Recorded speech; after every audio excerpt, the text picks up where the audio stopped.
Welcome to Range of Reality, the podcast where we talk real world, personal safety, empowerment, and situational awareness. I'm your host, Jody Salerno. Before I begin this episode, I'd like to tell you about my sponsor. It's my sponsors that allow me to do this podcast, so please support them. If you ever have to defend yourself, the fight doesn't end when the threat is gone. Legal trouble, court cost, lost wages, it all adds up fast. And that's where the United States Concealed Carry Association comes in. They provide award-winning self-defense training and education, but more than that, they've secured liability insurance for their members that helps cover bail, legal fees, and other critical costs after an incident. If you carry or just care about protecting what matters, visit uscca.com and see why peace of mind is part of being prepared. Hey there, everyone. Welcome back to Range of Reality, the podcast where we don't sugarcoat motherhood and we sure as hell don't play victim. We get informed, we stay prepared, and we raise strong kids in a stronger home. Today's episode is called Motherhood, Protection, and Stranger Danger. And let me tell you, this is a conversation I wish someone had with me before my babies were even born. Because here's the truth. There's no handbook for parenting in a world that's fast, unpredictable, and sometimes dangerous. But you don't need a manual. You need a mindset. This isn't about raising kids in fear. It's about raising kids in awareness, in confidence, and in resilience. So buckle in. We're driving deep into real-life situations, age-specific tactics, digital dangers, emotional preparedness, and what it means to raise kids who don't freeze. They act. We often picture protection as physical. Locks, cameras, alarms. It's psychological. Real protection starts in the mind. It's teaching your children what to feel, what to notice, and how to respond. So let me ask you, have you ever ignored your gut in public and regretted it? Stranger danger is a term used to describe the potential risks and dangers that children face when interacting with strangers. It's important to teach kids about stranger danger because it equips them with the knowledge and skills to protect themselves from potential harm. By educating your children about the potential risks and dangers, parents and caregivers can empower them to make safe choices and respond appropriately in different situations. According to the National Center for Missing and Exploited Children, approximately 800,000 children are reported missing each year in the United States alone. That's staggering. While not all of these cases involve stranger abduction, it's crucial to educate children about the potential risks that they face when interacting with strangers. Children are vulnerable. They are often trusting and may not have the ability to recognize potentially dangerous situations. Predators use various tactics to gain a child's trust, such as offering gifts or pretending to be someone the child knows.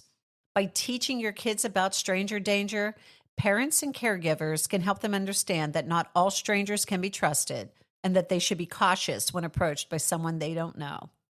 It's also important to teach kids to trust their instincts. Children have a natural intuition that can help them sense when something is not right. By encouraging children to listen to their gut feelings and teaching them to recognize signs of danger, parents and caregivers can empower them to make safe choices and protect themselves. One of the first steps in teaching kids about stranger danger is identifying potential risks and dangers in your community. This includes being aware of your surroundings and knowing the people who live in your neighborhood. Take note of any suspicious activities or individuals and report them to the appropriate authorities. It's also important to discuss common tactics used by predators with your children. These tactics may include offering gifts or treats, asking for help, or pretending to be someone the child knows. When you educate children about these tactics, they can be better prepared to recognize and respond appropriately in different situations. Being aware of your surroundings is crucial in keeping your children safe. Teach them to pay attention to their surroundings and to trust their instincts. Encourage them to walk with a buddy whenever possible to avoid isolated areas. By teaching kids to be aware of their surroundings, you can help them avoid potentially dangerous situations. Start by explaining to them what constitutes a dangerous situation, such as being approached by a stranger who makes them feel uncomfortable or who tries to lure them away from a safe place. It's important to teach children that it's okay to say no and to trust their instincts. Role play different scenarios with your kids and encourage them to practice saying no in a firm and confident manner. Reinforce the idea that they have the right to say no to anyone who makes them feel uncomfortable. Also, it's important to teach them appropriate responses. Teach them to yell for help, to run away, or to seek assistance from a trusted adult. By teaching kids how to respond in different situations, you can help them feel more confident and prepared to protect themselves. Develop a safety plan for your family. Creating a safety plan is an important step in teaching kids about danger. Start by discussing emergency contacts and safe places with your kids. Make sure they know who they can turn to for help, such as a trusted adult or a neighbor. It's also important to review and update the safety plan regularly. And as children grow older, their understanding of danger may change, and it is important to adapt the safety plan accordingly. Regularly discuss and practice the safety plan with your children to ensure that they are prepared to respond in different situations. Start by discussing common scenarios, such as being approached by a stranger at the park or being asked for help by someone they don't know. Encourage your children to think about how they would respond in these situations and guide them in making safe choices. Make role-playing fun and engaging with your kids. Use props or costumes to make the scenarios more realistic and encourage them to use their imagination. By making it enjoyable, you can help your children feel more comfortable and confident in practicing their safety skills. You want to encourage your children by building trust with them. It's essential in teaching them about stranger danger. Create a safe and supportive environment where your children feel comfortable sharing their thoughts and concerns. You want to encourage open communication and listen to their questions and fears without judgment. Be honest with them about the potential dangers and risks they may face. Use age-appropriate language and examples to explain the importance of staying safe and the reasons behind the safety rules you have set. By being open and honest, you can help your children understand the importance of staying safe without instilling unnecessary fear. Empower your kids to speak up and say no to unwanted advances. Teaching kids to say no to unwanted advances is an important part of educating them about stranger danger.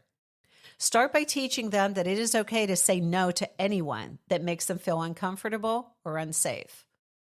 So imagine you're at Target, your toddler's in a cart, a stranger walks up, compliments your child, and reaches in to touch their hand. What do? Do you freeze? Do you smile awkwardly or trust your gut and set a boundary? Let's reframe being polite, because in moments like that, politeness can be dangerous. Safety lives in boundaries, not niceness. So role play with your child. I know I said it before, but I'm going to say it again. Ask them, what would you do if someone you didn't know asked you to follow them? What would you do if they offered you a gift or said they knew mommy or daddy? Teach them to respond. Teach them to say no, thank you. Teach them to say, I need to ask my mom or dad. And use their loud voice, because silence never saves. So let's break it down by age, because as they age and change, their awareness needs to change. Their protection evolves as they grow. Toddlers are small, but they're smart. Teach them. If you're lost, look for a mommy with kids. Teach them we don't go anywhere without asking. If someone grabs you, scream, yell, kick. If they can sing Let It Go, they can memorize your phone number. So let me ask you, does your toddler know what to scream if someone grabs them? Play what would you do flashcard games with them. As they enter elementary, they start gaining independence, so raise the awareness. Teach them the no, go, yell, tell method. Would your kids know what to do if someone tried to lure them with a toy or a pet? Practice weekly with them. Practice park role plays, stranger danger drills, or walkie-talkie games. So a scenario to think about, they're outside. A car pulls up and someone calls their name. Teach them to run away from the vehicle toward a known adult and report it. If your child got lost in a crowd, would they know where to meet you or who to talk to? And some of the tools that you can give them would be a panic alarm in a backpack, contact cards hidden in their shoes, and a secret family code word for pickups. Once they reach their tweens and teens, it's about digital and emotional boundaries. They're online. They're navigating peer pressure and predators masked as friends. So say this clearly. If someone asks for pictures or secrets, tell me. If you're threatened online, take screenshots. I will protect you. If it feels weird, it matters. Use Bark or Life 360 apps. There's a lot of different safety apps out there, but those are the two that I like. Set phone-free zones at night and teach them how to report or block predators together so that they can do it when you're not around. Another scenario to think about, they're at a friend's house. Someone pulls out a vape pen or alcohol. Are your teens confident enough to say no at a party, or do they need an escape plan? Teach them the exit plan. Teach them to say, I don't want to. I'm calling my mom or dad. Or come up with a text exit code. Let them text, did I leave the oven on? Then you know that they need help. Emergencies happen. House fires, school lockdowns, medical scares. They're real and they're survivable with training. Teach confidence over chaos. So some drills to practice would be for fire preparation. Practice crawling around blindfolded to the exit. Identify safe strangers. And do they know what to do if a sibling collapses? Have you ever practiced a home emergency drill like a fire or a blackout? Make it a game. Who can find the nearest exit fastest? Can they unlock the phone and call 911? Can they describe your home? Do you know your own emergency script for a crisis moment? So let's talk about red flags that matter, how to recognize them before it's too late. This is a real conversation. Red flag number 1 would be an adult who ignores a child's no. An example of that would be your kid doesn't want a hug, but Uncle Bob insists. You might want to try to say this: we don't override no, respect is non-negotiable. Another example of a red flag would be a neighbor who gives candy to your child and says, don't tell mom or dad. Teach your child, if someone says don't tell, you tell me immediately. How about grown-ups who ask kids for help? Red flag. They say to your child, can you help me find my dog? Teach your kids to walk away and say, I'll get my mom or I'll get my dad. If an adult gives excessive attention or flattery to your child, that's a huge blinking red flag. If an adult always wants alone time, gives gifts, or singles out your child, that's very concerning. Who in your child's life reinforces their safety and who might accidentally weaken it? These are things to think about. Teach them safety without fear.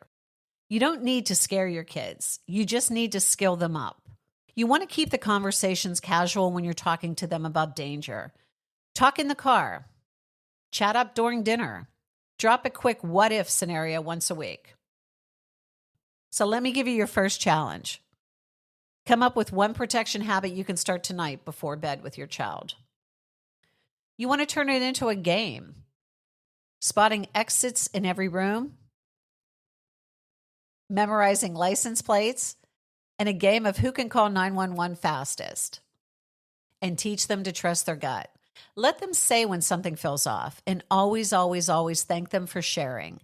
You want to keep those lines of communication open.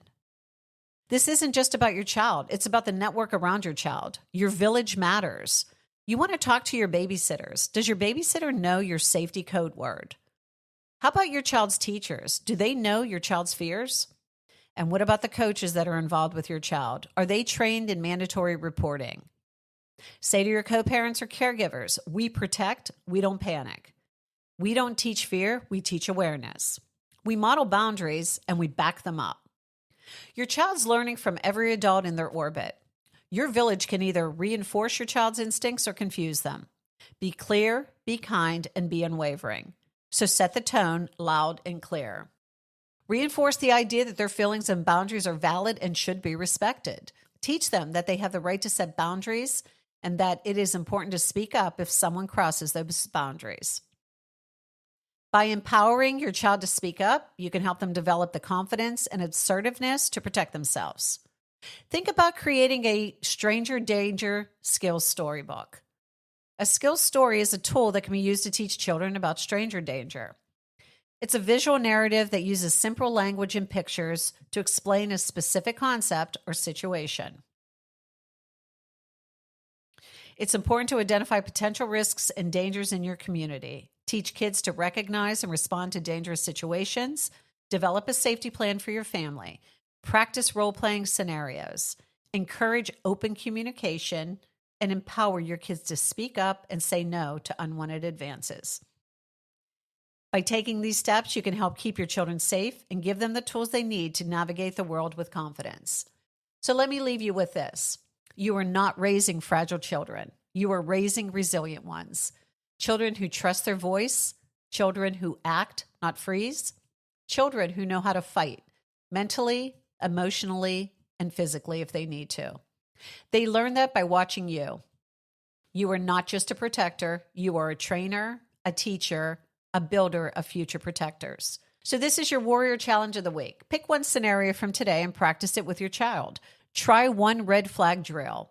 Create a family code word and ask one powerful question. Then DM me. I want to hear your story, what worked, what didn't, and what opened your eyes. And grab your free safety checklist at rangeofreality.com.